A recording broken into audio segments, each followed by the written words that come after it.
कर्म का फल। एक लड़की थी, वह बड़ी सुंदर थी।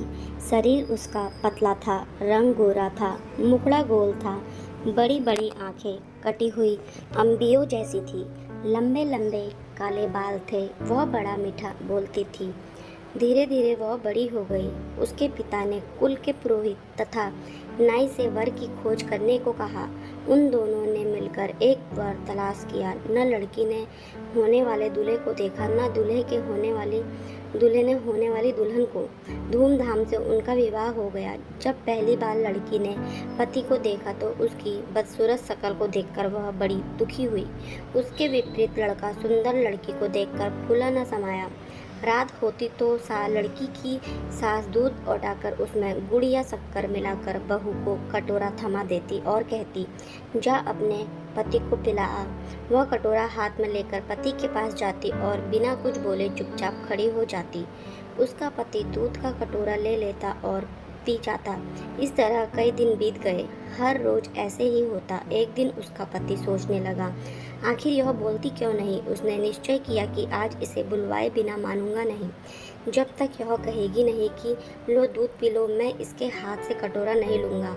उस दिन रात को जब वह दूध लेकर उसके पास खड़ी हुई तो वह चुपचाप लेटा रहा। उसने कटोरा नहीं थामा।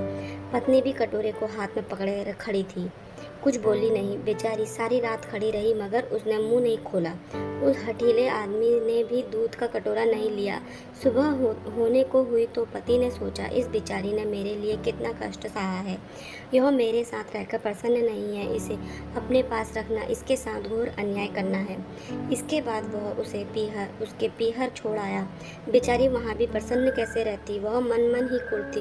वह घुट घुट कर मरने लगी। उसे कोई बीमारी न थी। वह बाहर से एकदम ठीक लगती थी। माता पिता को उसके विचित्र रोग की चिंता होने लगी।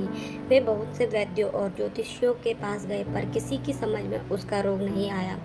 अंत में एक बड़े ज्योतिषी ने लड़की के रंग रूप और ढाल चाल को देखकर असली बात जान ली। उसने उसके हाथ की रेखाएं देखी। ज्योतिषी ने बताया, बेटी पिछले जन्म में तूने जैसे कर्म किए थे तुझे ठीक वैसा ही फल मिल रहा है। इसमें न तेरा दोष है न तेरे पति का।